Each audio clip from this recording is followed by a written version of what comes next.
ngapain sih repot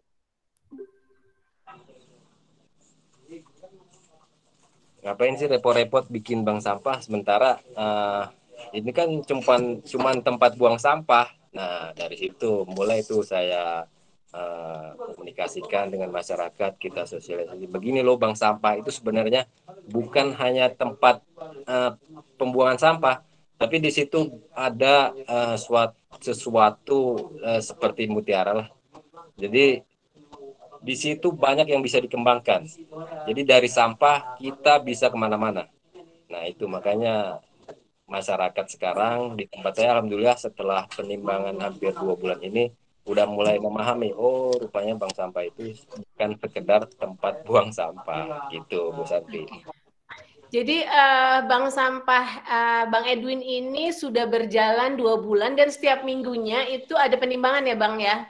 Nah kira-kira rata-rata sampah yang bisa diserap, yang bisa terkumpul tuh rata-rata kisaran berapa Bang Edwin dalam setiap penimbangan?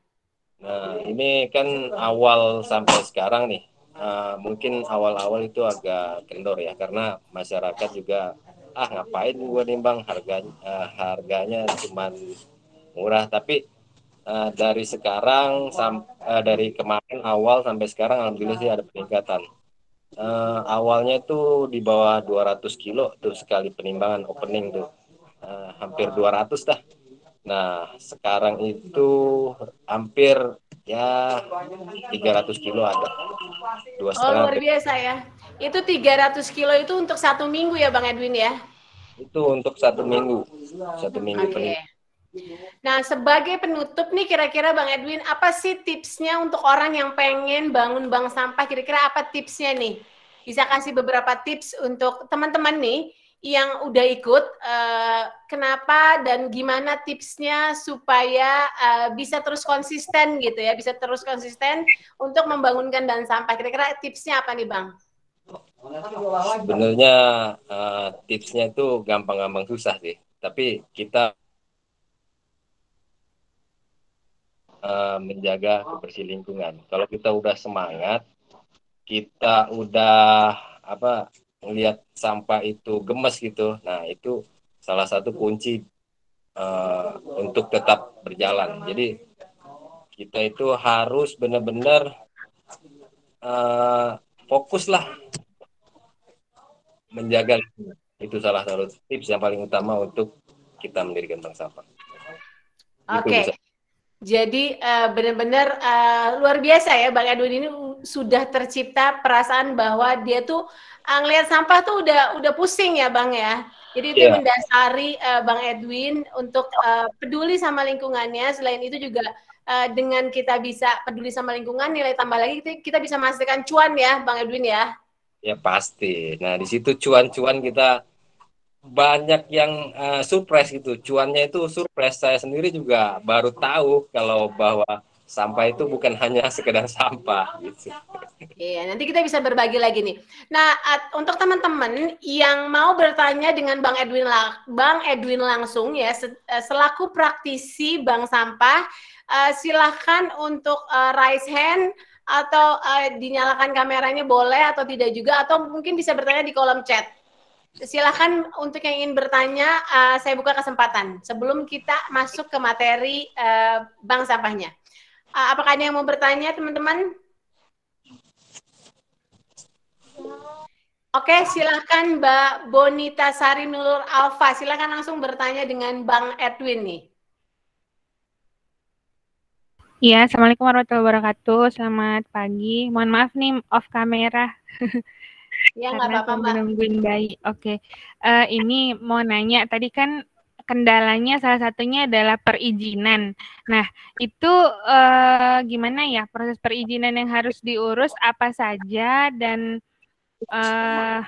perlu biaya atau enggak dan sebagainya.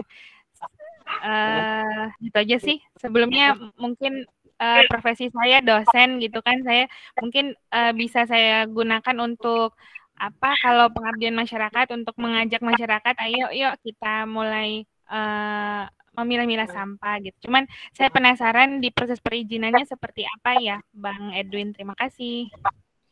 Bang Edwin mungkin bisa menjelaskan singkat, nanti mungkin detailnya akan dijelaskan oleh Kak Iqbal, tapi mungkin Bang Edwin bisa menjelaskan singkat untuk gimana perizinannya dan apakah itu berbayar gitu, Bang Edwin. Oke. Nah, untuk perizinan sebenarnya simpel sekali. Kita harus ngelihat dulu di wilayah kita udah ada bank sampah atau belum. Nah, di sekitar kita kalau belum, nanti kita izin ke RT RW, langsung ke kelurahan kalau udah dapat izin ya. Terutama kan kita harus punya lokasi dulu. Nah, lokasi bank sampah kira-kira udah ada tempat, baru di situ kita ajukan permohonan RT RW, nah kemudian baru kelurahan gitu. Simple. Untuk biayanya Bang Edwin, Nah, untuk apakah ada biaya? Rp0 karena Oke, Rp0 ya. Jadi Rp0, tapi Bang Edwin ini udah dikenal di mana-mana ya, di lingkungan semuanya, lalu juga bisa menghasilkan cuan dengan Rp0 nih ya teman-teman ya. Oke, kita akan bahas lagi. Oke, yang mau bertanya langsung saya kasih dulu dengan Mbak Ida Tirta. Silakan Mbak Ida. Mbak Ida? Oke, kalau nggak Mbak Rasda Aroza, kita akan nggak banyak pertanyaan ya. Mbak Rasda, silahkan Mbak Rasda Aroza. Ya, saya mau nanya, untuk pendirian awal bank sampah itu kita perlu menyiapkan modal berapa ya untuk semua peralatannya, mungkin dari SDM-nya. Nah, yang tadi disebutkan kan tentang SDM-nya ini kan Surabaya ya. Kadang itu kalau kendala mungkin di kota ya, saya itu takutnya ada kekhawatiran orang tuh bergerak dengan yang nggak ada duitnya di awal pun, jadi untuk gerak itu jadi nggak mudah gitu. Nah itu gimana ya? Mbak Rasda, kurang jelas ya pertanyaannya ya. Pertanyaannya adalah butuh modal berapa untuk membangun ya gitu ya Mbak Rasda ya? Iya betul. Ya, betul. Bang Edwin, kira-kira butuh modal berapa sih Bang Edwin tuh membangunkan bank sampah nih? Bank sampahnya udah jadi seperti ini, butuh modal berapa kira-kira? Terus kendalanya gimana? Lalu yang kedua adalah untuk sumber dayanya nih, Bang Edwin, sumber daya teman-teman yang sekarang kan kalau dilihat kan Bang Edwin tuh dari awal tuh udah disupport oleh banyak-banyak para pemuda di sana, lalu orang-orang di sana tuh Bang Edwin bayar atau enggak nih di awalnya gitu. Mungkin itu pertanyaannya Mbak Rasda. Silakan Mbak Edwin. Ya, untuk Ibu siapa tadi ya? Mbak Rasda. Mbak Rasda. Nah, sebenarnya kalau ngomongin biaya kita modal nekat sih, Mbak. Jadi ngomongin biaya sih kalau dibilang Rp0 bisa. Nah, gini, awalnya kita punya niat. Nah, kita sampaikan ke masyarakat bahwa kita pengen menjadikan kampung ini bersih. Nah, di situ kita ngomong sama warga, bagaimana sih? Saya mau bikin bank sampah nih. Kebetulan ada yang bongkar rumah. Nah, di situ kita nego, Pak, ini kan barang udah nggak kepake.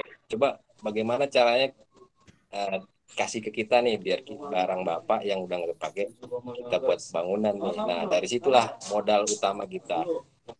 Dari situ kita bangun, mengumpulkan dikit demi sedikit ya akhirnya seperti ini. Nah, terus dari sini kita udah berbentuk bangunan. Nah, perizinan terus kita dibantu lagi sama Kertabumi. Awalnya kan memang kita dari Zoom juga. Nah, dari situ Kertabumi sangat membantu untuk mempercepat proses pembangunan ini. Gitu. Nah, Bang Edwin, untuk teman-teman nih yang terlibat di sana, memang kan kelihatannya Bang Edwin yang aktif nih, tapi kan Bang Edwin juga disupport nih oleh teman-teman yang lain tuh. Nah, itu gimana cara mereka ini dibayar nggak sih gitu? Mereka tanya, teman-teman yang membantu Bang Edwin ini dibayar dulu apa gimana dulu gitu? Supaya mereka tuh mau ikut terlibat dan membantu Bang Edwin. Nah, itu sama sekali saya nggak mengeluarkan uang. Cuman mereka yang justru ikhlas membantu. Oke. Mungkin satukan misi dulu antara tim. Jadi kita benar-benar nyari tim yang solid, yang benar-benar satu misi, pengen mengembangkan kebersihan lingkungan kita. Jadi kita yang seleksi sendiri. Jadi ketahuan kan teman kita, warga kita kan bisa seleksi. Jadi orang-orangnya juga saya pilih sendiri. Jadi dari situlah solidaritas itu timbul. Gitu. Oke. Oke, mungkin waktunya udah habis ya. Nanti kita akan ada Bang Edwin, makasih banget untuk waktunya. Doa kita selalu supaya Bang Edwin sehat terus dan sukses terus Sumber Mutiara ini. Mungkin Bang Edwin bisa kasih alamatnya di mana sih buat teman-teman yang mau nanti menyumbang atau mendonasikan sampah-sampahnya. Bang Edwin, alamatnya di mana? Boleh kunjungin aja di kalau punya IG di Sumber Mutiara Tangerang. Nah, kalau alamatnya Bang di Ciledug, Lembang 2, Gang Onar, RT 4 RW 8 Sudimara Barat, Tangerang. Kota Oke, Tangerang. nanti Bang Edwin mungkin bisa nulis di kolom chat ya alamatnya dan nomor kontaknya. Jadi nanti teman-teman mungkin kalau ada yang mau mendonasikan sampahnya ya, itu bisa langsung mendonasikan ke Bang Edwin. Oke, Bang Edwin, makasih ya, sukses terus. Terima kasih Kak Santi, teman-teman semua, makasih. Ya, semoga. Nah, luar biasa banget nih ya, apresiasi dan pertanyaan dari teman-teman banyak banget. Nanti kita tampung, nanti kita akan membantu untuk menjawabnya kembali. Sekarang kita akan ada sesi foto dulu. Bang Edwin, jangan pergi dulu ya. Kita foto dulu, baru kita akan masuk ke sesi berikutnya. Oke, teman-teman, untuk yang berkenan untuk menyalakan kameranya, mohon kameranya diaktifkan. Kita akan foto, nanti kita akan share di grup sebagai kenang-kenangan kita ikut workshop Kertabumi dan partisipasi dari Bank Sampah Sumber Mutiara.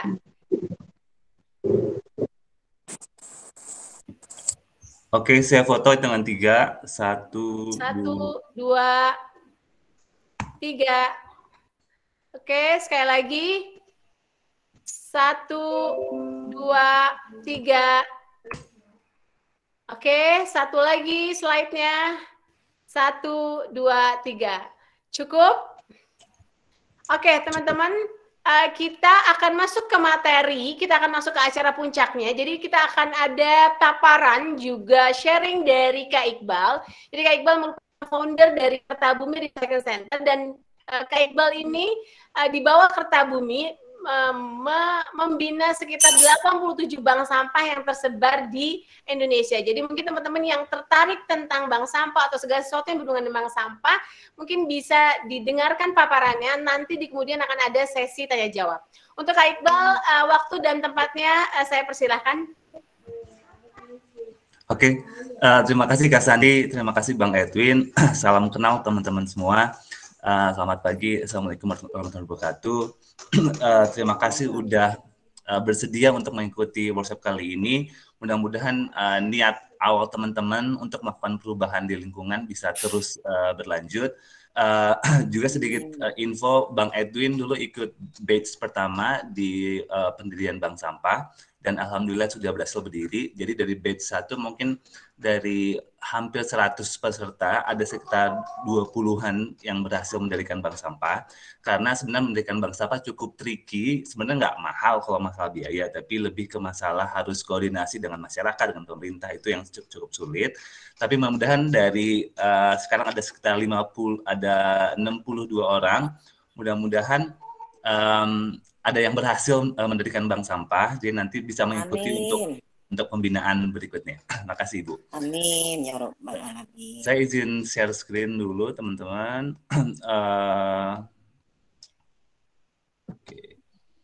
Oke. Kalau offin kamera pas zoom meet gimana? Offin.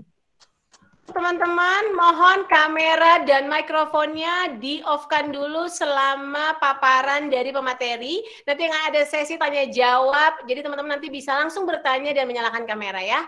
Terima kasih.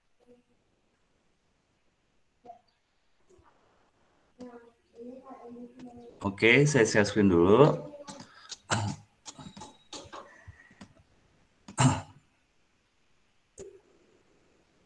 Oke. Jadi mungkin Kertabumi udah membuat batch 2 kali dan ini adalah batch ketiga untuk pendirian bank sampah. Penting sekali kami mendirikan bank sampah karena bank sampah merupakan ujung tombak dalam pengelolaan sampah berbasis masyarakat. banyak sekali teman-teman yang mau mendirikan tapi bingung. Jadi mungkin Kertabumi udah 4-5 tahun menjalankan bank sampah dan membimbing bank sampah, jadi cukup tahu sedikit banyak tentang pendirian bank sampah. Jadi hari ini kita bahas dari masalah regulasi, masalah isu sampah, dan bagaimana menjalankan bank sampah. Kertabumi sendiri adalah kewirausahaan sosial untuk mitigasi perubahan iklim dan pengelolaan sampah dengan pendekatan pemberdayaan masyarakat dan ekonomi kreatif. Yang belum follow Kertabumi, silakan cek di Instagram untuk mendapatkan banyak info tentang konservasi lingkungan ataupun pengelolaan sampah lainnya. Nah, sebelum kita mulai, saya mau bahas dulu tentang paradigma sampah. Jadi, kenapa sih harus ada bank sampah dan kenapa sampah begitu banyak? Jadi, secara teorinya, bahwa semakin maju perekonomian, semakin maju perusahaan, atau bahkan semakin maju perekonomian suatu daerah, pasti akan menghasilkan sampah yang lebih banyak. Dan itu adalah hal wajar. Jadi sampah itu sebenarnya bukan masalah kalau dikelola dengan baik. Jadi sampah tidak punya kaki, tidak punya tangan, jadi nggak mungkin bisa lari ke laut, bisa mencemarkan. Jadi memang manusianya yang perlu diedukasi. Jadi kalau saya pikir, kalau masalah sampah di Indonesia itu ada dua hal, yaitu masalah governance, tata kelola, dan behavior perilaku kita. Nah, bank sampah ini penting untuk menjadi bagian dari dua hal tersebut. Nah, bank sampah itu apa? Mungkin teman-teman udah tahu semuanya. Jadi bank sampah adalah solusi alternatif dalam pengelolaan sampah tingkat desa, tingkat RT atau perusahaan. Jadi solusi alternatif. Kenapa? Karena sebenarnya untuk pengelolaan sampah merupakan pelayanan dasar yang pemerintah harus berikan. Tapi karena sekarang mungkin teman-teman tahu dengan berbagai alasan kita belum memiliki infrastruktur yang baik. Jadi harus didirikan bank sampah sebagai alternatif dalam pengelolaan sampah. Lalu seperti pada umumnya bank akan terdapat nasabah dan tabungan, namun bukan uang yang ditabung, melainkan sampah. Jadi konsepnya secara sederhana sama seperti bank pada umumnya, akan ada nasabah yang membawa sampah untuk disetorkan ke bank sampah, sehingga harus ada pembukuan, harus ada buku tabungan, dan lain-lain. Nasabah dapat membuka rekening di bank sampah dan menyetorkan sampahnya secara reguler. Nah, ini penting. Jadi setiap bank sampah harus punya jadwal penimbangan yang reguler supaya masyarakat tahu. Biasanya itu kalau di Kertabumi 2 minggu sekali dan penimbangannya di pagi hari. Jadi supaya memberikan kebiasaan. Jadi minggu kedua dan minggu keempat pasti ada penimbangan. Jadi usahakan kalau teman-teman mau mendirikan bank sampah, jangan buka setiap hari bank sampahnya karena akan repot kalau tidak. Karena kebanyakan bank sampah kan cuman pekerjaan baik sukarela ataupun part time, sehingga kalau kita harus buka setiap hari akan banyak keluar energi dan cost. Jadi usahakan penimbangan atau pembukaan bank sampah di waktu-waktu yang sudah ditentukan. Lalu nasabah akan mendapatkan buku tabungan dan dapat mencairkan tabungan kapanpun bila dibutuhkan. Nah, biasanya buku tabungan ini didapatkan kalau teman-teman sudah mendapatkan legalisasi, akan mendapatkan buku tabungan dari Dinas Lingkungan Hidup tingkat kota atau kabupaten, dikasih gratis. Tapi kalau tidak pun, Kertabumi bisa memberikan template-nya, di teman-teman tinggal bisa print aja. Nah, lalu untuk pencairan tabungan, kalau di Kertabumi kami jadwalkan setiap 3 bulan sekali baru bisa pencairan. Karena kalau tidak, akan repot di bank sampahnya, karena kemungkinan satu kali penimbangan paling nasabah cuma mendapatkan 20.000 atau bahkan di bawah itu. Jadi kalau tiap hari harus transaksi, jadi akan repot. Jadi kalau dari kami ditabung dulu 3 bulan supaya lebih berasa uangnya. Dan bahkan ada bank sampah yang mencairkan ketika misalkan sebelum Lebaran, sebelum Natal, atau sebelum sekolah dibuka. Jadi supaya lebih berasa uang yang dikumpulkannya. Lalu dengan sistem ini, bank sampah mencoba mengubah paradigma sampah sebagai barang yang tidak berguna menjadi barang yang dapat dijual, sehingga dapat mengurangi beban lingkungan ke TPA. Nah, jadi dengan sistem ini semoga bisa mengubah persepsi. Dari awalnya masyarakat buang sampah sembarangan, sekarang setelah tahu bank sampah, oh ternyata botol plastik sekilo 8.000, ternyata kantong kresek sekilo berapa. Nah, jadi yang kita mau adalah ada perubahan perilaku. Namun perubahan perilaku itu tidak akan didapatkan dalam sehari atau 2 hari, tapi panjang. Ini adalah ibadahnya teman-teman semua untuk mengubah paradigma. Tapi dengan waktu, teman-teman konsisten, saya yakin bisa akhirnya merubah perilaku dari masyarakat. Sebentar. Oke. Nah, secara undang-undang bank sampah sudah ditetapkan oleh Permen KLHK nomor 13 tahun 2012 tentang pelaksanaan 3R melalui bank sampah. Jadi payung hukumnya udah ada.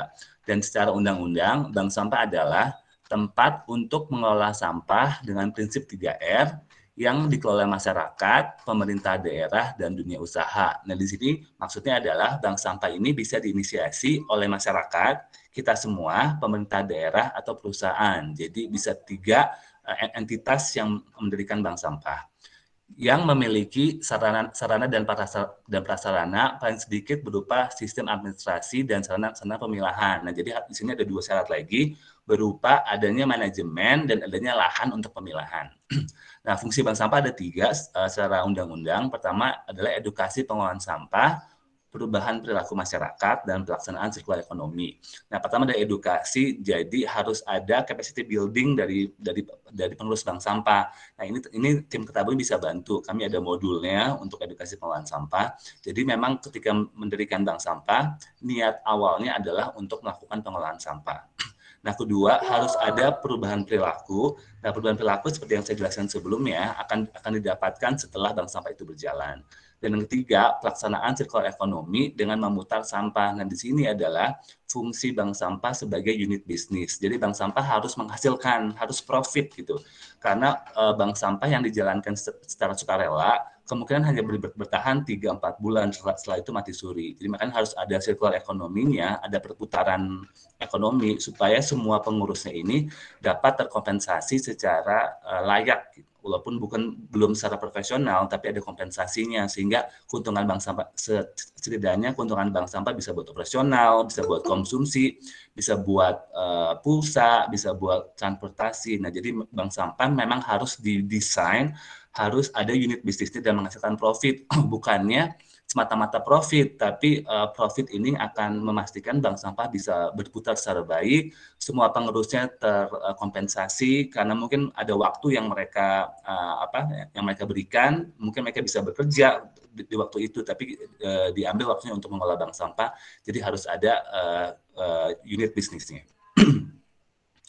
Nah, masalah sampah di Indonesia, kita udah memperingati Hari Peduli Sampah Nasional HPSN dari tahun 2005 sampai sekarang 2021, 16 tahun sampah belum juga selesai karena kompleks masalah sampah. Jadi keterlibatan teman-teman di sini juga sangat penting. Tapi kalau melihat dari komposisinya, 60% sampah tertumpuk di TPA, 31% tidak terkelola, dan 9% yang didaur ulang. Nah, fungsi bank sampah pertama adalah untuk meningkatkan tingkat daur ulang harus semakin tinggi. Yang kedua, mengurangi beban di TPA. Dan yang ketiga adalah untuk mengurangi yang tidak terkelola. Jadi bank sampah ada peran di setiap komponen ini. Dan penting juga buat teman-teman ketahui, paradigma pengelolaan sampah ketika mungkin teman-teman SD belajar, buanglah sampah pada tempatnya, seperti itu sudah tidak lagi relevan di abad ke-21. Karena kalau teman-teman hanya buang sampah pada tempatnya, teman-teman hanya memindahkan masalah dari rumah kalian ke TPA. Di TPA jadi isu lagi, dan isu jadi makin besar.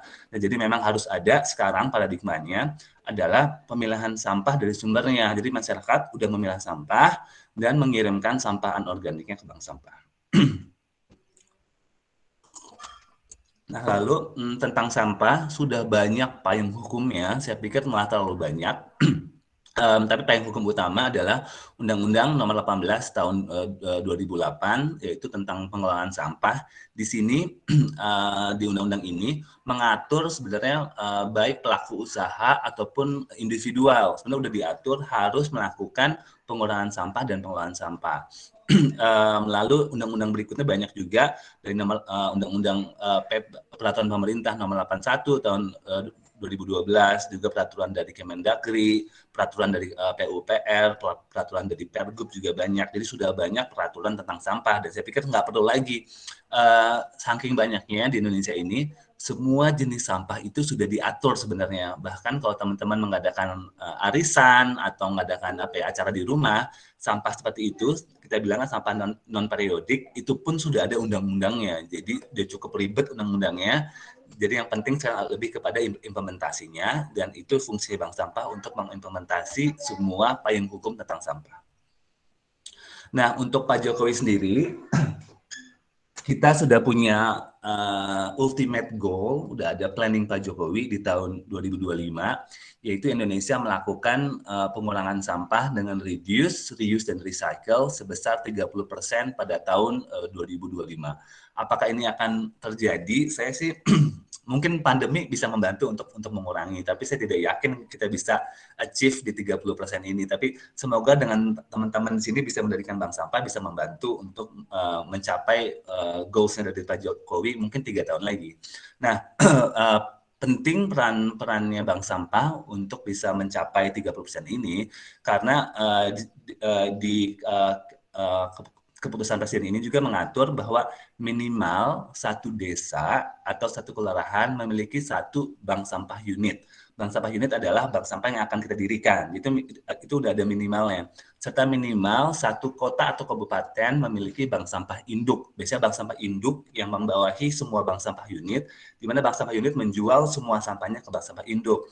Cuman bank sampah induk belum ada di seluruh kota dan kabupaten. Biasanya bank sampah induk ini dibuat oleh pemerintah daerah untuk membantu teman-teman atau masyarakat yang membuat bank sampah unit.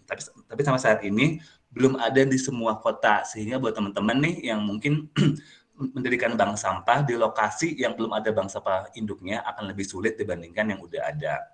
Lalu bagian bawah, potensi pengurangan sampah dengan adanya bank sampah di pedesaan itu sekitar 5%. Jadi sampah yang berkurang bisa 5%. Kalau di perkotaan bisa 7%. Jadi bank sampah perannya penting ya, karena bisa membantu pengurangan sampah. Lalu berikutnya bisa membantu peningkatan daur ulang, pengelolaan sampah. Jadi sekali lagi penting perannya bank sampah, karena secara payung hukum juga secara target nasional, kalian atau teman-teman ini bisa berpartisipasi untuk mencapai pengurangan sampah sebesar 30% di tahun 2025. Nah, persyaratan bank sampah jadi seperti apa? Pertama, memiliki kepengurusan. Biasanya ada 4 orang minimal, lebih nggak apa-apa. Jadi ada ketua, ada sekretaris, ada bendahara, dan transportasi. Pengurus ini harus dibentuk di awal. Walaupun sebenarnya bisa diganti-ganti, dan kalau dari legalisasinya pengurus ini akan berlaku selama 2 tahun ke depan. Jadi tapi kalau pengalaman kami di awal ketika Kertabumi punya bank sampah, sebenarnya saya cuman narikin KTP orang-orang aja karena untuk memenuhi kuotanya. Tapi sebenarnya lebih bagus udah kalian bentuk tuh orang-orang yang mau melakukan perubahan. Jadi sekali lagi, pengurus usahakan bukan orang-orang yang mencari uang dari bank sampah, tapi memang mau melakukan konservasi lingkungan. Lalu kedua, dapatkan persetujuan dari RT, RW, kepala dusun, atau perusahaan, direktur kalau mendirikan di perusahaan, atau pengurus apartemen kalau di apartemen. Jadi dapatkan persetujuannya. Persetujuannya ini nggak harus tertulis, bisa juga secara verbal. Jadi datang aja ke RT atau RW, Pak, Bu, saya mau mendirikan bank sampah, bla bla bla, jelasin. Nah, setelah dapat persetujuan, baru teman-teman bikin surat untuk mendapatkan legalisasi minimal tingkat kelurahan atau tingkat desa, kepala desa. Nah, suratnya seperti apa? Buat teman-teman nanti yang mau mendirikan bank sampah, nanti bisa kami share di WhatsApp group untuk draft pengajuan perizinan bank sampah. Nah, tapi terkadang baik kelurahan atau kepala desa, terutama di daerah-daerah yang belum ada bank sampah, mereka masih bingung nih, ini bank sampah gimana bikin surat izinnya.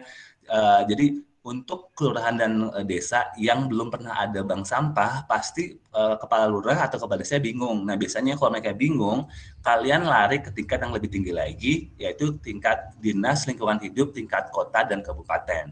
Jadi sekali lagi, legalitas bank sampah keluar dari tingkat kelurahan atau tingkat desa. Tapi kalau kepala desa ataupun kepala lurahnya bingung karena belum pernah mengeluarkan legalisasinya, kalian bisa lari langsung ke Dinas Lingkungan Hidup tingkat kota atau kabupaten. Saya yakin kalau tingkat kota dan kabupaten seluruh Indonesia, mereka udah mengerti, kan udah banyak pelatihan dari pemerintah. Jadi ini nomor 3 tergantung lokasi teman-teman berada. Tapi untuk suratnya nanti bisa saya share di WhatsApp group atau teman-teman bisa japri ke admin Kertabumi. Yang keempat, bank sampah harus punya administrasi atau manajemen bank sampah. Jadi harus ada bisnis modelnya. Berapa harga harga sampah yang teman-teman jual, berapa harga bank sampah yang teman-teman beli dari masyarakat, dan berapa keuntungannya supaya memastikan bank sampah ini bisa berjalan.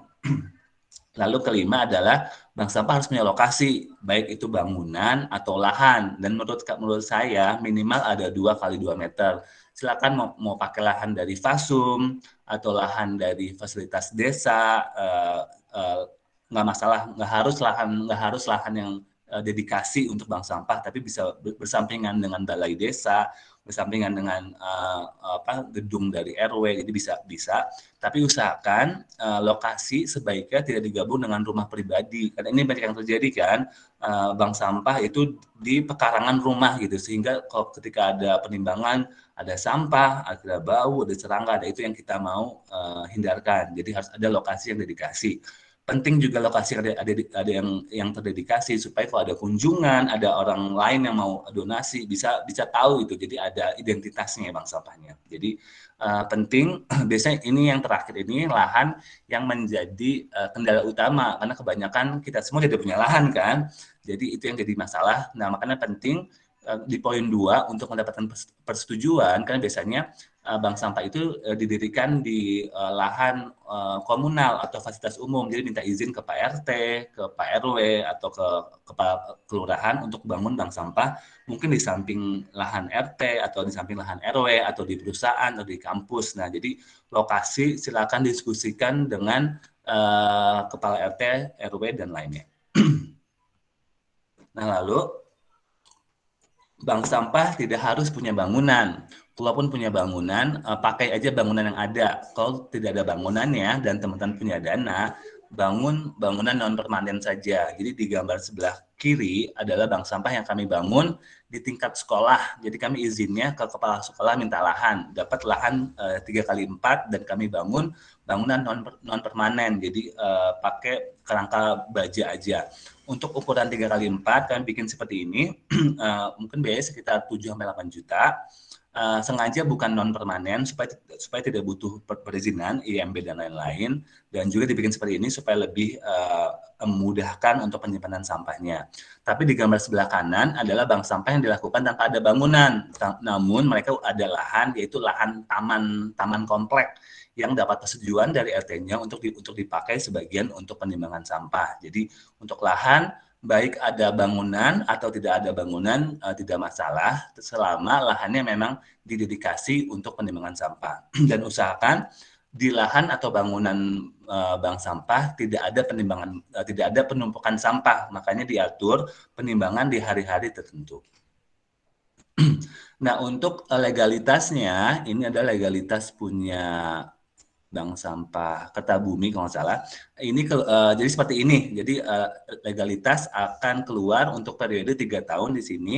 Ini keluar dari kelurahan. Kalau misalkan kalian yang tinggal di desa, dari kepala desa. Jadi kalau sekali lagi kalau kelurahan maupun desanya bingung, silakan maju ke Dinas Lingkungan Hidup tingkat kota atau kabupaten. Jadi sekali lagi legalitas bisa datang dari 3 entitas. Pertama dari kelurahan, dari desa, atau dari Dinas Lingkungan Hidup tingkat kota atau kabupaten. Nah, jenis nasabah di bank sampah ada 2, yaitu tabungan atau orang-orang yang nabung dan menjual sampahnya. Kedua, orang-orang yang mau donasi saja, jadi memberikan sampahnya.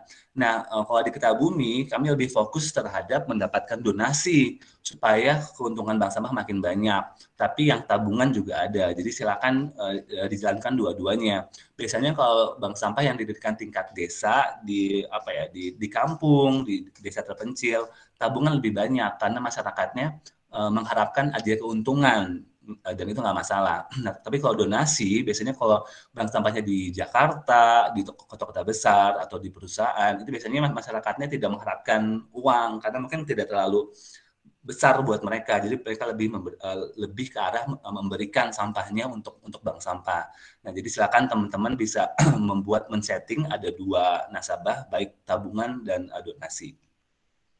Nah, nasabahnya bisa datang dari 3 kelompok. Pertama dari perusahaan, kalau memang ada perusahaan, dan biasanya kalau perusahaan ini sifatnya lebih ke donasi, jadi mereka memberikan semua sampahnya, jadi untuk keuntungan bank sampah. Kedua adalah masyarakat sekitar. Biasanya bank sampah ini didirikan tingkat RW, jadi mungkin kalau tingkat RW sekitar bisa 500 sampai 1000 KK. Jadi itu adalah semuanya nasabah. Dan ketiga ada online. Penting sekarang teman-teman semua kalau mendirikan bank sampah harus go online, sosial media di Google Map, supaya mungkin masyarakat di RW lain yang belum ada bank sampah juga bisa memberikan sampahnya ke kalian. Jadi ini adalah 3 sumber penghasilan atau nasabah dari 3 entitas yang berbeda.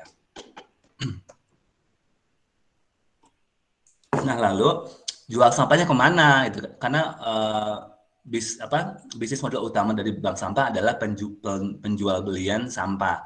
Nah, jualnya kemana? Di sebelah kiri adalah ini list yang teman-teman bisa dapatkan dari bank sampah induk. Ini saya dapatkan dari bank sampah induk di Jakarta Selatan, jadi udah ada harganya.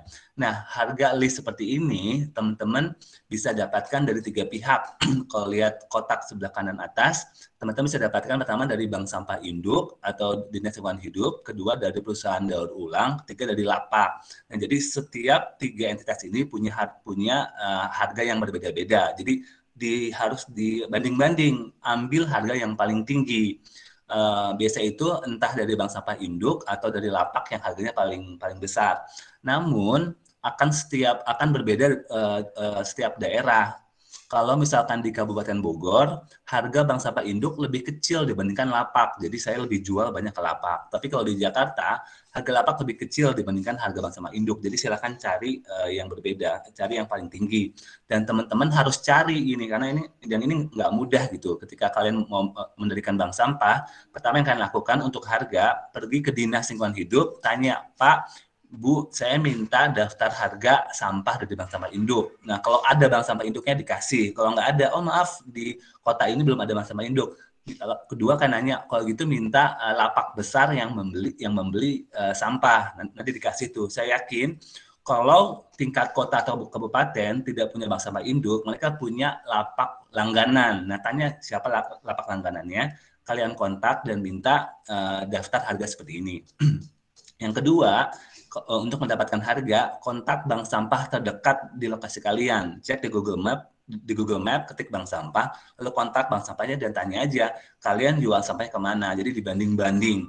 Yang ketiga bisa tanya ke kami untuk perbandingan, tapi harga jual harus kalian cari sendiri dan cari sebanyak pun referensinya dan pilih yang paling bagus harganya. Nah, dari harga jual ini, biasanya bank sampah itu membuat margin 30%. Jadi dari harga misalnya kardus 1.800, potong 30% buat bank sampah, sisanya 70% itu adalah keuntungan buat nasabah. Tapi untuk margin silakan ditentukan masing-masing, ada yang 40, ada yang 20, ada yang 20% itu bebas. Cuman rata-rata kalau di Kertabumi keuntungan adalah 30% dari harga jual. Dan di Kertabumi kami penjadwalan penimbangan 2 minggu sekali, minggu kedua dan minggu keempat, setiap jam 9 sampai jam 12, jadi masyarakat datang di jam itu. Nah, lalu bank sampah induk atau lapak mengambil di hari yang sama, biasanya di jam 2-nya, 2 jam setelah masyarakat menimbang. Kenapa? Supaya tidak ada penumpukan sampah. Jadi di hari berikutnya bersih bank sampahnya, bisa untuk edukasi, bisa untuk pelatihan, yang datang juga nyaman, dan masyarakat juga akhirnya nggak khawatir karena takutnya kalau ada bank sampah nanti bau, ada penumpukan. Nah, jadi itu yang kita hindari. Usahakan jadi penimbangan sampah dilakukan di hari yang sama dengan bank sampah induk atau lapak mengambil supaya tidak ada penumpukan sampah. Dan jenis sampahnya apa yang bisa dibeli oleh bank sampah induk atau lapak akan berbeda-beda dari setiap daerah. Bukan cuma harganya, tapi juga namanya beda-beda nih. Ada yang kardus, nanti ada yang naso, dan lain-lain. Jadi makanya untuk jenis sampah, nama dan harga, saya tidak akan banyak berbicara, karena akan bergantung dari bank sampah induk ataupun lapak di mana teman-teman tinggal. Dan biasanya akan seperti ini setelah sudah tahu apa aja jenis sampahnya, dan ini jenis sampah akan berbeda baik nama maupun jenisnya dari setiap daerah.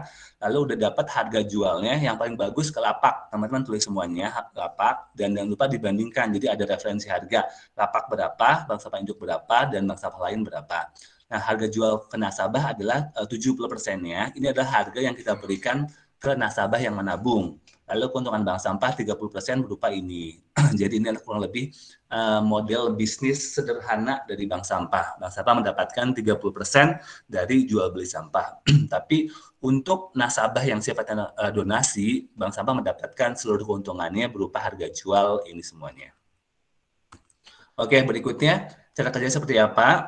Jadi bank sampah harus mengedukasi warga, ini penting, dan edukasi ini berjalan selama bank sampah ini berjalan. Terus ini adalah di awal yang paling sulit karena masyarakat belum tahu memilah, belum tahu pentingnya memilah, banyak yang nggak peduli. Dan ini berjalan seiring dengan waktu. Di penimbangan pertama pasti kacau balau tuh, masyarakat nggak tahu, bank sampah juga masih baru mulai kan, tapi nggak masalah. Biasanya kalau di Kertabumi kami dampingin di sebulan 2 bulan pertama. Jadi warga memilah sampah dan membawa sampah di hari yang sudah ditentukan. Jadi ketika sudah mendirikan bank sampah, biasanya kita akan membuat campaign atau kampanyenya. Jadi tentukan harinya apa. Dan sekarang di era sudah modern, kampanyenya bisa dilakukan via WhatsApp group. Jadi kirim aja ke WhatsApp group RT, WhatsApp group Karang Taruna, WhatsApp group ibu-ibu pengajian dan semuanya. Jadi di situ ditentukan kapan hari penimbangan, dan juga jenis sampah apa aja yang bisa ditabung di bank sampah. Jadi sebaiknya ditentukan hari penimbangan 1 atau 2 bulan sekali atau 2 minggu sekali agar tidak terjadi penumpukan sampah di kantor bank sampah. Kedua, bank sampah mengundang warga untuk melakukan penimbangan di hari tersebut dan juga lapak atau bank sampah induk. Jadi pastikan hari penimbangan ini juga diinfokan ke lapak atau ke BSI supaya sampah ditimbang dan dibeli di hari yang sama. Sekali lagi buat apa? Supaya tidak ada penumpukan sampah. Ketiga, setiap nasabah dibuatkan buku tabungan dan bank sampah mencatat seluruh transaksi ke dalam buku tabungan. Jadi ketika datang warga menimbang sampah, tulis di buku tabungannya, namun buku tabungannya tidak diberikan ke nasabah karena banyak kejadian hilang lah atau berubah angkanya. Jadi buku tabungan disimpan di kantor bank sampah.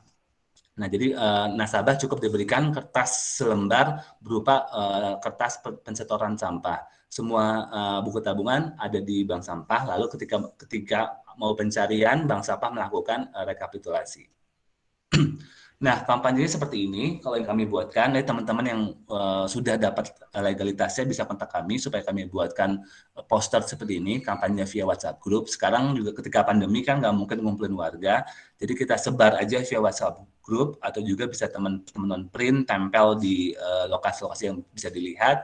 Baik itu di sebelah kiri adalah kampanye untuk jenis sampah yang bisa diserap, apa aja, dari kertas, botol plastik, kemasan plastik, botol kaca, dan lain-lain. Yang di sebelah kanan adalah kampanye untuk harganya berapa. Jadi nanti bisa di-adjust atau bisa bikin sendiri. Lalu sampah yang terkumpul akan diapakan sih? Nah, jadi bank sampah unit atau bank sampah yang kita dirikan akan memberikan sampahnya ke bank sampah induk atau ke lapak. Di lapak akan dioper ke TPS 3R, dari TPS 3R akan dipilah sesuai jenisnya dan akan didaur ulang sesuai dengan jenis sampahnya masing-masing. Jadi kalau sampah kertas akan jadi bahan baku kertas, sampah plastik akan jadi bahan baku plastik, sampah kaleng akan jadi bahan baku buat bahan kaleng, dan lain-lain. Jadi semua sampah yang bank sampah serap itu dipastikan tidak akan bocor lagi ke lingkungan, karena buat apa bank sampah ngumpulin kan. Jadi semua sampah akan menjadi bahan baku untuk membuat produk-produk baru lagi sebagai bagian dari circular ekonomi. Dan lebih bagus lagi apabila bank sampahnya bisa membuat produk daur ulang. Nah, ini adalah data tentang bank sampah per 2020.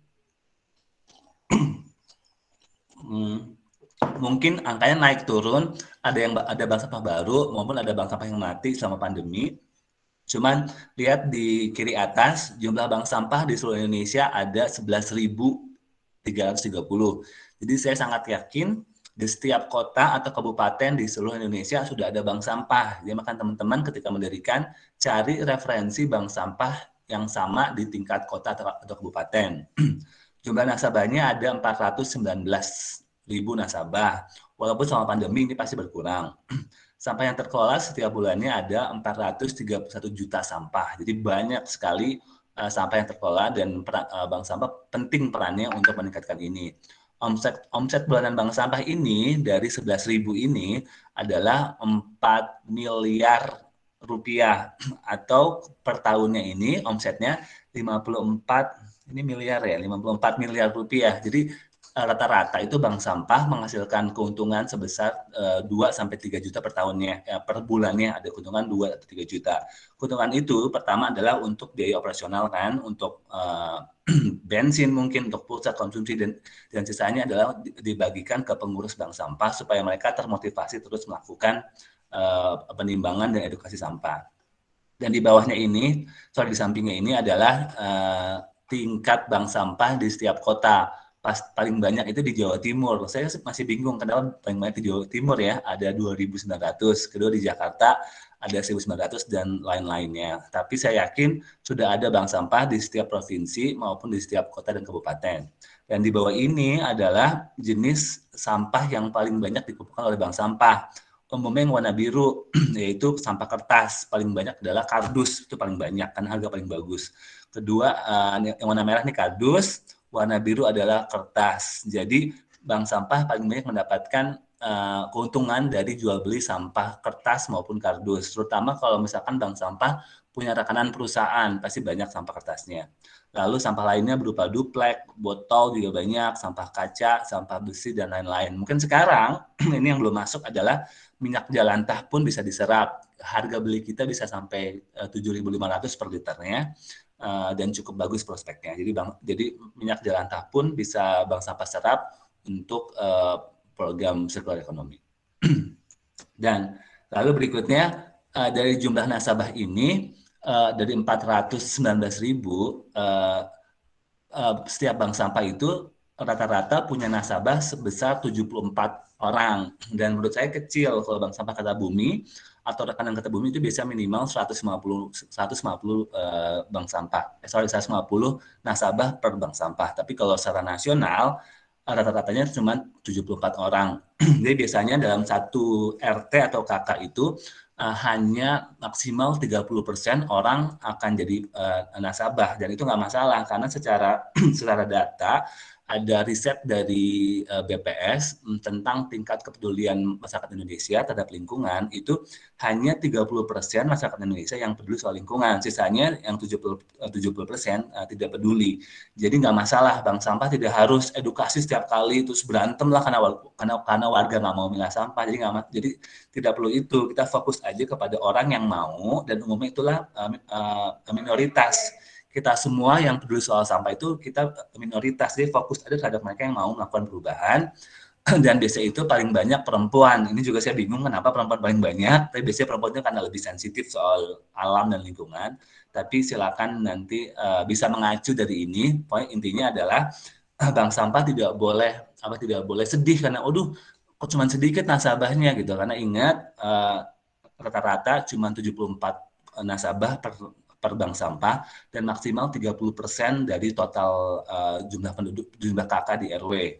Jadi itu yang kita harus tahu, dan pastikan juga kita ini minoritas, jadi jangan harapkan semua warga atau organisasi masyarakat itu akan support. Pasti banyak yang nggak peduli, dan itu nggak masalah, kita fokus terhadap apa yang bank sampah mau lakukan. Di Kertabumi, kami setiap bulannya mendaur ulang lebih dari 58.000 kilo sampah, dan per hari ini sebenarnya udah ada 87 bank sampah binaan, ada di 15 provinsi dan 45 kota dan kabupaten. Teman-teman yang ada di kota ini yang mau mendirikan bank sampah bisa kontak Kertabumi untuk minimal dapat referensi harga, dan semoga angka ini bertambah setelah workshop hari ini ada penambahan dari teman-teman yang berhasil mendirikan bank sampah. Dan di Kertabumi, kami menyerap sampah kertas, sampah botol plastik, sampah kemasan plastik, sampah botol kaca, sampah elektronik, dan minyak jelantah. Jadi mungkin sekitar 30-40% sampah rumah tangga bisa kami serap semuanya. Sisanya sekitar 50% adalah sampah organik, ini juga bisa kita edukasi untuk pengolahannya. Dan hanya 10% sampah residu itu yang kita berikan ke Dinas Lingkungan Hidup atau kita buang ke tong sampah. Nah, lalu untuk penghasilan utama bank sampah, ini penghasilan utamanya ya. Dengan rata-rata bank sampah memiliki 150 nasabah di Kertabumi, bank sampah ini bisa mengumpulkan sekitar 800 kilo per bulannya dan menghasilkan penghasilan kotor sebanyak 2,5 juta per bulannya. Jadi ini adalah yang Kertabumi lakukan. Jadi 2,5 juta ini adalah pertama untuk operasional dan kedua dibagikan ke seluruh pengurus bank sampah. Dan menurut saya penting sekali lagi bank sampah harus profit dan harus memberikan kompensasi ke pengurusnya supaya semua pengurus yang mengurus bank sampah bukan hanya sekedar sukarela, karena pasti mereka juga capek, waktunya terpakai, mungkin waktunya bisa buat keluarga atau buat kerja. Jadi penting supaya dikompensasi, supaya mereka bisa fokus untuk mengurus bank sampah dan bisa melakukan banyak perubahan. Bukannya maksud saya bank sampah ini kok jadi profit, jadi dipikirkan hanya uang aja, enggak gitu. Yang fondasi utamanya tetap lingkungan, tapi tidak akan bisa sustainable kalau tidak disupport dengan profit. Jadi bank sampah harus bisa profit supaya bisa memastikan roda bank sampah terus berputar. Nah, sumber penghasilan lain selain jual beli sampah nomor 1, kedua adalah penjualan produk daur ulang dan produk ramah lingkungan. Bank sampah harus punya produk unggulan. Dan itu bisa apapun, nggak masalah mau tas daur ulang, mau skincare organik, dan lain-lain. Kenapa penting? Ini nomor 2 adalah yang bisa nanti mendongkrak penjualan bank sampah. Biasanya kalau di Kertabumi, akhirnya itu mungkin di 6 bulan pertama, kalau lihat dari income, cuman dari penjualan sampah aja. Tapi setelah ada produk daur ulang, biasanya justru penjualan keuntungan lebih banyak dari produk daur ulangnya. Itu jadi lebih double, jadi bisa dapat 6 juta lebih dari produk daur ulang sampah. Dan biasanya begitu bank sampah punya produk daur ulang ini yang akan menjadi instrumen untuk instansi ataupun stakeholder untuk membantu, entah pemerintah membeli, entah pihak swasta mau memberikan donasi. Karena kalau tidak, kemungkinan baik pemerintah ataupun swasta ataupun NGO tidak mungkin memberikan uang gitu. Jadi mereka harus ada sesuatu. Dengan membuat produk ini bisa membantu pihak-pihak lain untuk memberikan dana CSR ya, dengan kalian berikan produk daur ulangnya. Ketiga, bank sampah juga bisa menjadi narasumber untuk kegiatan lingkungan hidup, baik tentang sampah dan lainnya. Ini juga yang Kertabumi lakukan. Jadi dapat income tambahan lagi ketika dipanggil oleh pihak swasta atau oleh pemerintah sebagai narasumber. Lalu juga bank sampah bisa memberikan pelatihan daur ulang sampah dan lingkungan hidup. Dan kelima adalah penerimaan donasi atau program CSR. Jadi ini adalah kurang lebih sumber penghasilan dari bank sampah. Dan kalau ini udah berjalan, biasanya itu akhirnya jual beli sampah itu cuma 10% dari total penghasilan bank sampah. Nanti yang banyaknya dari hal-hal lainnya. Tapi di awal fokus terhadap jual beli sampah, bangun komunitas, bikin solid timnya, baru pikirkan hal-hal lainnya.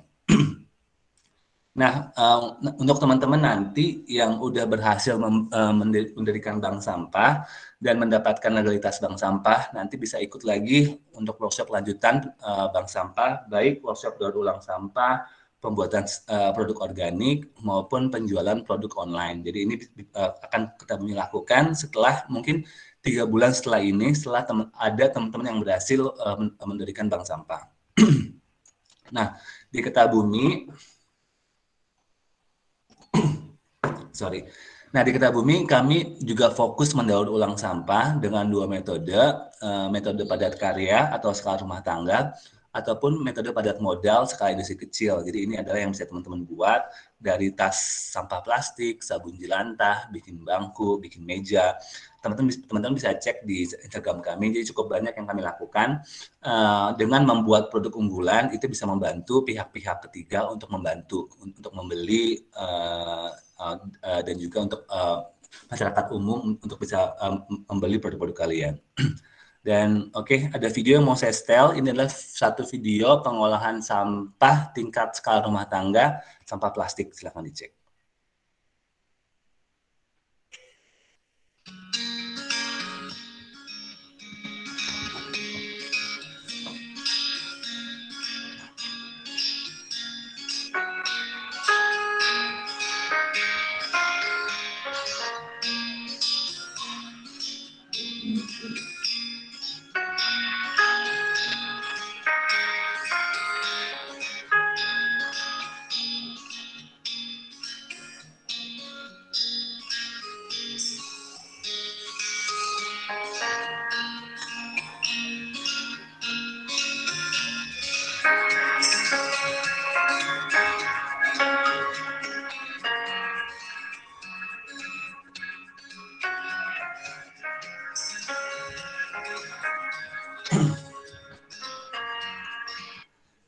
Nah, teman-teman bisa bikin banyak produk dari sampah plastik. Jadi nanti silakan yang tertarik bisa kontak Kata Bumi atau mengikuti workshop-workshop berikutnya.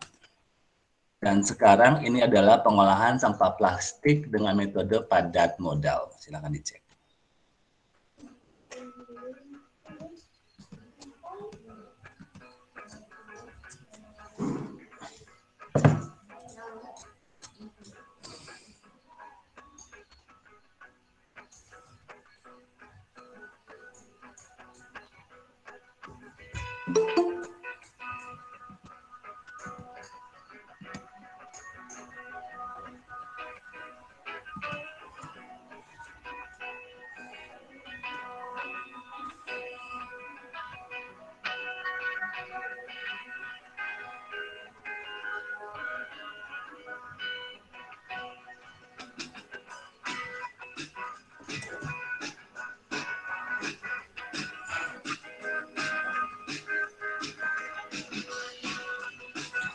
Oke, ini juga teknik daur ulang, mendaur ulang plastik menjadi meja dan bangku. Dan di Kata Bumi pun kami punya banyak online workshop yang teman-teman bisa ikuti nantinya, baik tentang regrow sayuran, tas daur ulang, hidroponik, sabun minyak jelantah. Silakan nanti cek di Kata Bumi atau cek di Instagram untuk teman-teman supaya punya akses untuk mendapatkan semua pelatihan ini untuk membantu bank sampah nanti mendapatkan penghasilan tambahan. Dan tips terakhir dari saya untuk membangun bank sampah, pertama, bentuk kepengurusan yang solid, yang peduli soal lingkungan. Jadi mungkin saya biasanya kalau bikin bank sampah, ambil dari perwakilan Karang Taruna, perwakilan Ibu PKK, perwakilan pengajian. Jadi usahakan orang-orang yang memang local champion di daerah kalian. Kedua, libatkan organisasi masyarakat supaya bisa bantu nih nanti untuk jadi buffer juga ketika kampanye supaya masyarakat tahu. Mungkin libatkan kalau ada mungkin petuah-petuahnya seperti ada kiai, mungkin ada polisi, mungkin dan lain-lain, libatkan dan minta approval mereka supaya mereka bantu bisa kampanye ataupun untuk mendapatkan warga untuk terlibat. Yang ketiga, lahan dan bangunan, usahakan jangan dibangun dengan rumah pribadi. Jadi silakan diskusi dengan kepala ketua RT, RW atau lurah, minta lahan komplek atau lahan komunal untuk jadikan bank sampah. Biasanya ini mungkin pertimbangan mereka adalah, waduh, bank sampah pasti bau, pasti kotor. Nah itu kan, jadi pastikan kalian jelaskan bahwa tidak akan ada penumpukan sehingga bisa masih nyaman juga dan malahan bisa jadi media edukasi. Dan keempat, buat bisnis model yang baik agar pengurus bank sampah dapat terkompensasi dengan baik. Jadi selain jual beli sampah, tadi udah jelaskan ya, banyak peluang-peluang lain yang bisa teman-teman dapatkan. Jadi bikin bisnis model sederhana dan konsultasikan dengan kami ataupun dengan NGO lain supaya bisa penumbuhannya bisa maksimal. Kelima, lakukan pemetaan tentang stakeholder radius 10 km. Biasanya di satu titik lokasi bank sampah, kalian petakan apakah ada mungkin PLN, ada universitas, ada bank BCA, ada dinas. Nah itu semua adalah stakeholder kalian. setelah jadi bank sampah, kunjungin, kasih tahu lokasi kalian, kasih tahu servis kalian apa aja, mungkin kalian bisa minta donasi, CSR dan lain-lain. Jadi ini penting ke depannya supaya stakeholder bisa support bank sampah. Keenam, usahakan tidak ada penumpukan bank sampah supaya lokasi kalian juga higienis, bersih dan wangi. Ketujuh, gunakan sosial media dan Google Map, penting ini semua karena sekarang udah di era digital dan juga sosial media untuk bisa bantu kalian dapatkan nasabah online yang mau donasi ataupun nanti penjualan bank sampah. Dan Google Map penting untuk menaruh titik lokasi bank sampah itu berada. Dan ke-8, aktivasi alur pendapatan lainnya, baik itu daur ulang sampah, jadi pembicara, pelatihan dan lain-lain. Oke, sekian dari saya.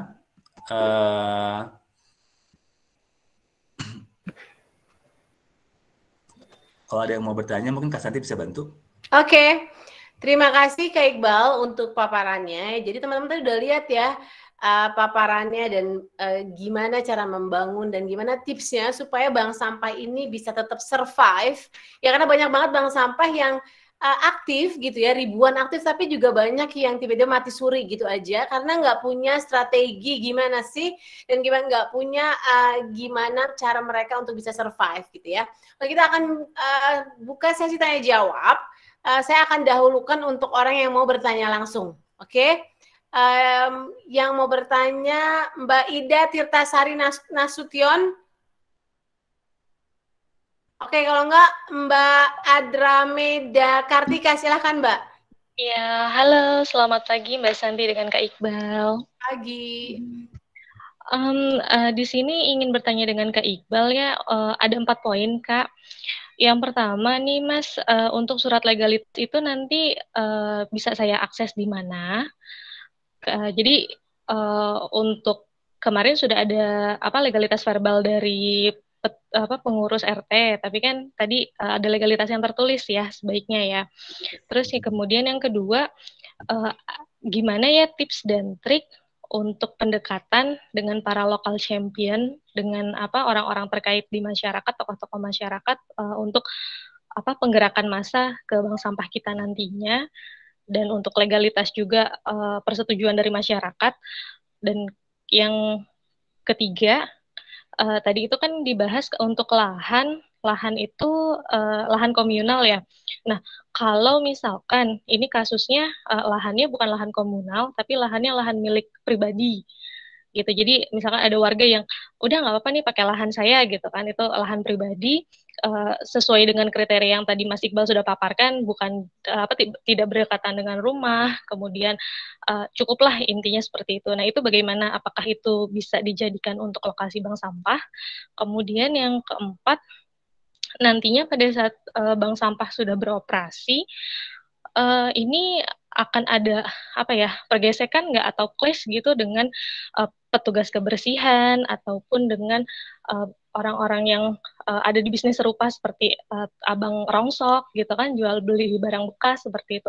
Itu nanti bagaimana menyiasati hal itu, karena kan pada saat kita akan buka di sini, terus kemudian ada masyarakat ataupun orang-orang beralih ke kita, ada kemungkinan pendapatan mereka mungkin berkurang seperti itu. Itu aja Kak Iqbal dengan Kak Santi, maaf kalau pertanyaannya agak banyak. Oke, yang pertama tadi pertanyaannya adalah gimana cara mengakses untuk detail dari perizinannya gitu ya, Mbak? Iya, legalitas suratnya. Mbak Andra, iya, gimana? Iya betul Kak Santi. Jadi legalitas yang tertulis itu bisa saya akses di mana ya?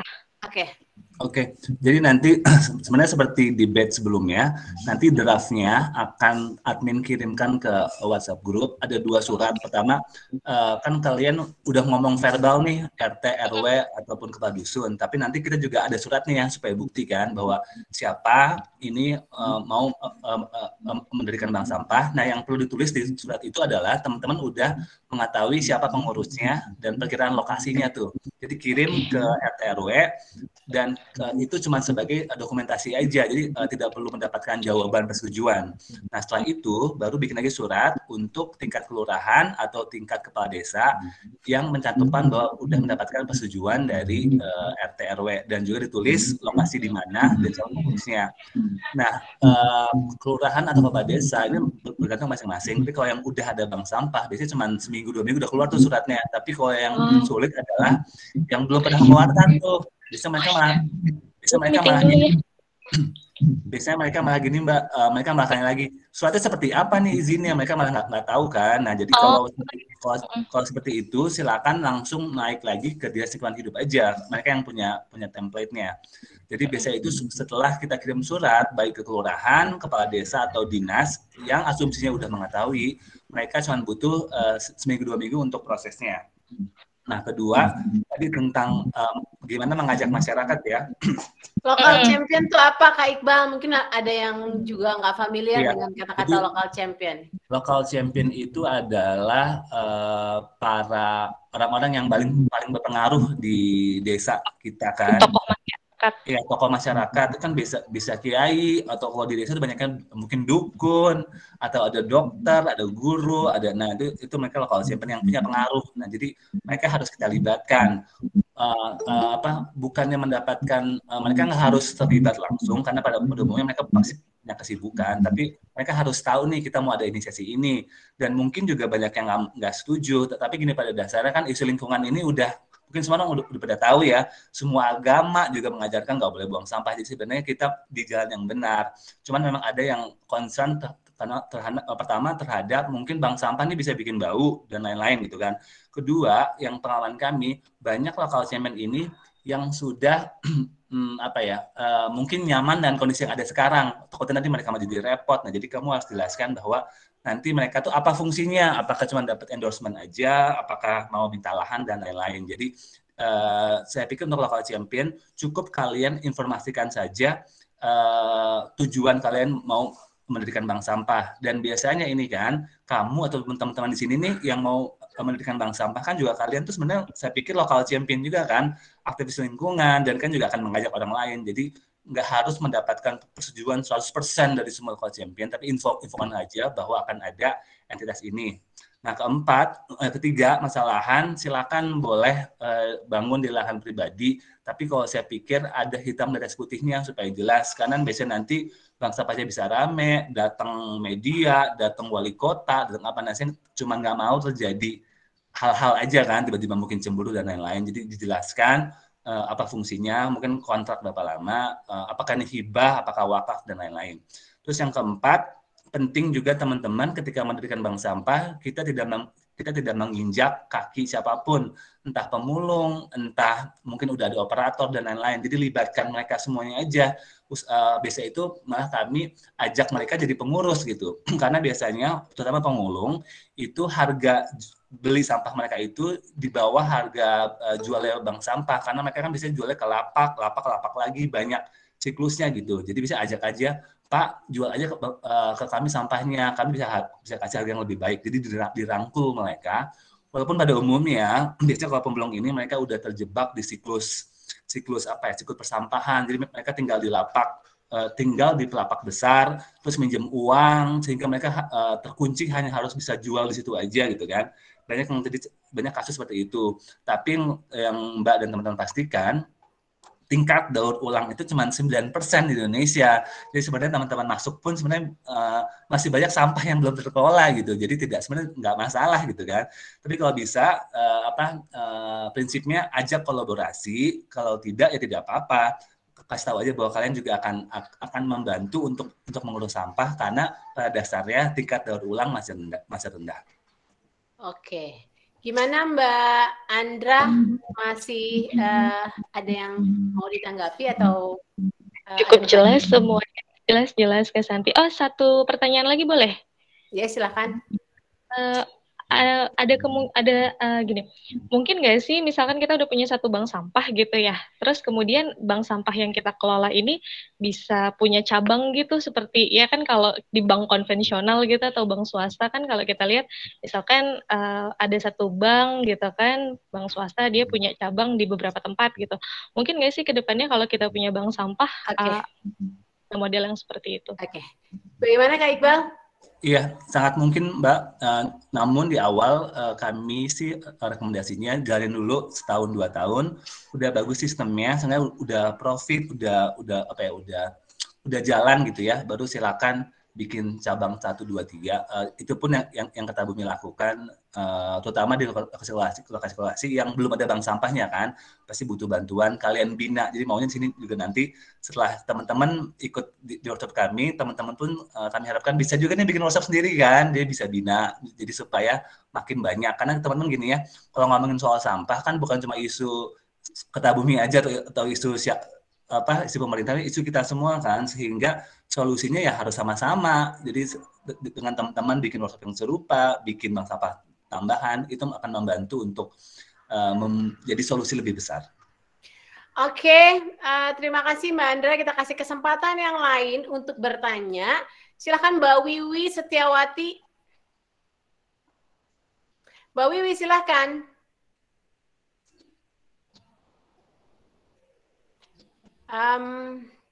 Ada yang lain mungkin selain Mbak Wiwi?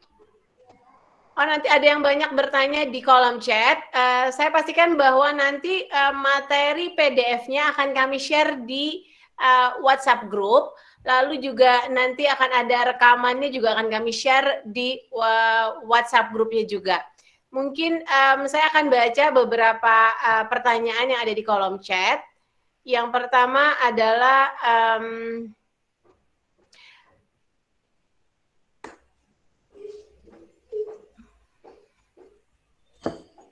apakah bisa mendirikan bank sampah kerjasama dengan Kertabumi, Kak Iqbal? Ya, silakan. Mudah-mudahan kami sangat terbuka dan mudah-mudahan teman-teman di sini. Jadi setelah ini selesai workshopnya, WhatsApp group akan saya buka untuk seminggu sampai 2 minggu ke depan. Jadi silakan teman-teman bertanya juga sebanyak mungkin.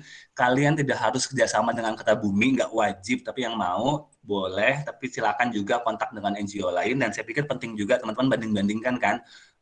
Yang lain apa aja, karena mungkin ada ilmu tambahan, tapi pada dasarnya kami sangat terbuka untuk kolaborasi supaya dampaknya semakin besar, dan juga supaya teman-teman nggak harus mulai dari nol lagi. Jadi silakan cari informasi supaya lesson learn yang Kertabumi dapatkan bisa langsung teman-teman aplikasikan.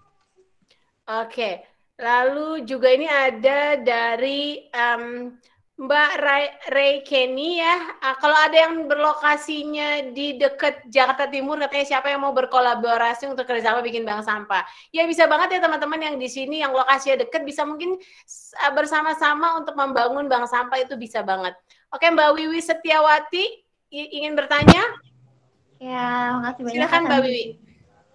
Ya, Assalamualaikum warahmatullahi wabarakatuh. Waalaikumsalam warahmatullahi wabarakatuh. Ya, Kak Iqbal, nanti mau nanya nih, tadi kan udah dipaparin tuh kayak model bisnis, dan kebetulan saya di rumah, kebetulan rumah saya di Bandung Barat.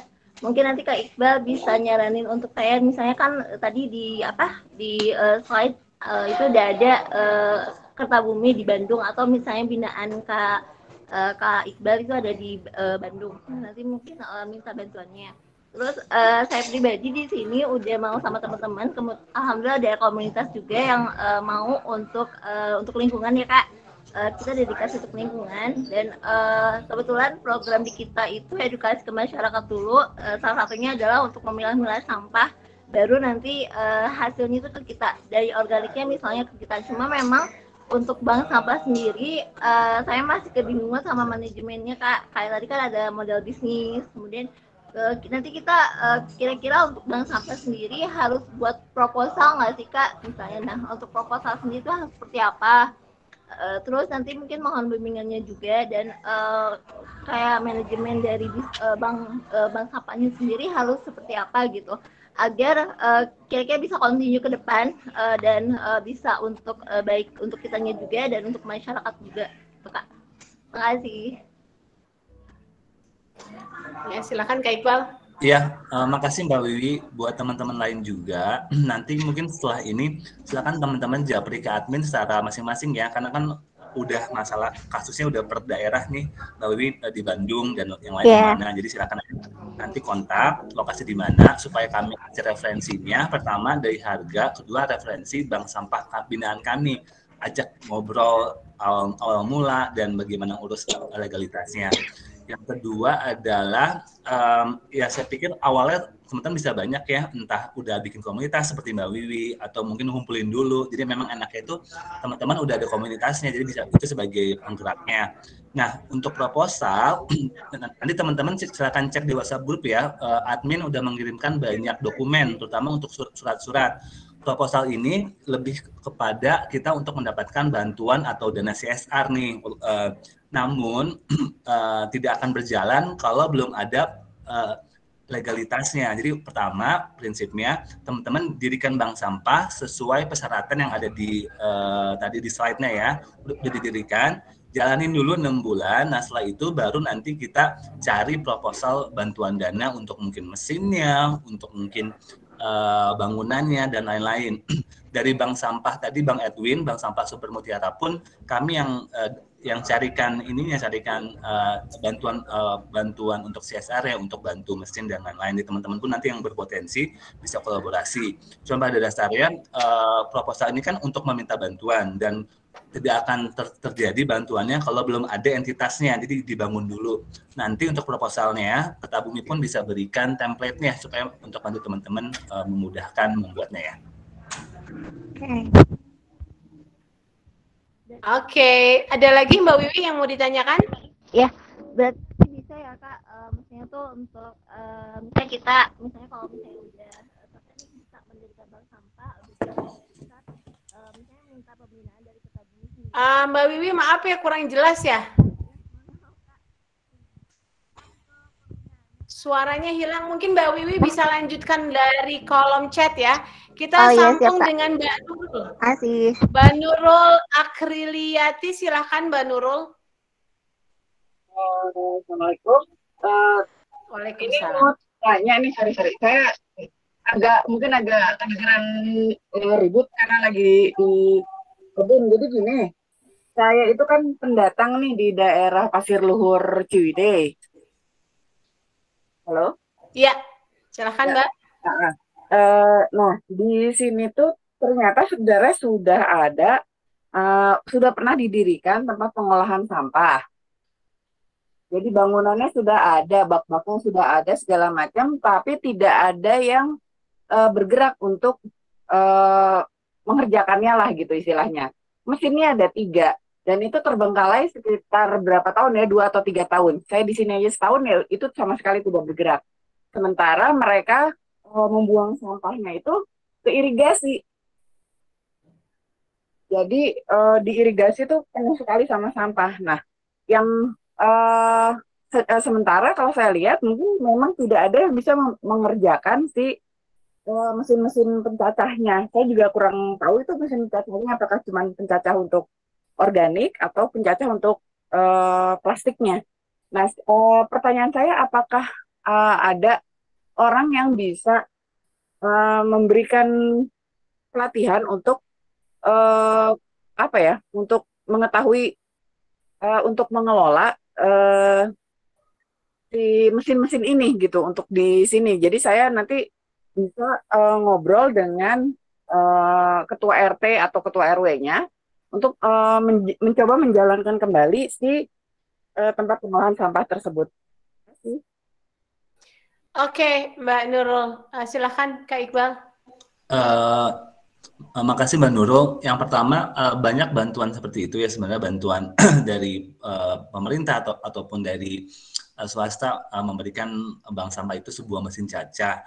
Ini banyak isunya. Pertama, terkadang mesin cacah ini membutuhkan listrik sampai 2000 watt atau cukup besar. Jadi banyak bank sampah yang bahkan berdiri di lokasi yang mungkin wattnya nggak cukup atau nggak ngerti kan pengolahan cara memakainya. Jadi dipastikan dulu secara prinsip kebutuhan listriknya cukup. Yang kedua, untuk pengolahan sampah plastik, Mbak Nurul nanti bisa diinfokan ke kami siapa sumbernya yang ngasih, apakah pemerintah atau apakah pihak swasta. Biasanya mereka juga karena mesin cacah ini banyak sekali jenisnya, jadi kita perlu mengurut nih siapa yang buatnya dan siapa yang memberikannya. Biasanya itu pasti bantuan datang dengan pelatihan biasanya. Cuman kalau enggak pun kami bisa bantu. Cuman mesin cacah ini tuh menurut kami adalah kegiatan tingkat lanjut. Awal tuh bank sampah harus bisa dulu memilah sampah secara sederhana, karena ketika masuk ke kalau mesin cacah ini kita bilangnya ke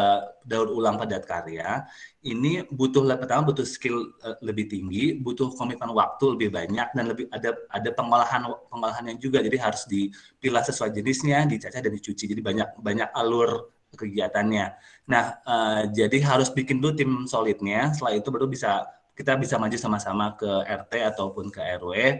Namun yang pertama itu jadi diruntun dulu siapa yang memberikan, apakah ada pelatihannya, apakah ada teknis pemakaian mesin cacahnya, takutnya berbeda. Tapi secara umum tim kami bisa bantu sebenarnya nanti untuk pelatihan cara pemakaian mesin cacahnya. Cuman dipastikan saja memang tepat nih lokasinya, Mbak. Karena setidaknya kalau mesin cacah saya pikir 100 kilo per hari itu harus ada sampah plastik supaya bisa produktif. Tapi kalau sampah plastik cuma sedikit berarti memang tidak tepat guna kan. Jadi mungkin bisa dijual atau diberikan ke lokasi lain supaya lebih bermanfaat karena masih banyak yang butuh sebenarnya. Atau bisa didonasikan ke TPS terdekat yang banyak sampahnya atau kerjasama. Jadi sebenarnya banyak yang bisa Mbak Nurul lakukan. Cuman pertama dipikirkan dahulu apakah mesin tersebut tepat di lokasi itu dengan jumlah sampah yang ada dan juga dengan masyarakat yang apakah mau mengelolanya atau tidak. Tapi nanti mungkin Mbak Nurul bisa diskusi langsung ya dengan tim kami supaya lebih spesifik. Oke, terima kasih Mbak Nurul. Nanti bisa hubungin tim adminnya Kertabumi. Kita akan satu pertanyaan lagi. Setelah itu sesi ini akan kita tutup. Mbak Rasda Aroza, silahkan. Iya, terima kasih kesempatannya. Saya mau nanya lagi. Yang pertama pertanyaannya, apa aja sih treatment sampah yang perlu kita informasikan kepada nasabah sebelum disetorkan kepada kita? Apa itu harus dicucinya seperti apa?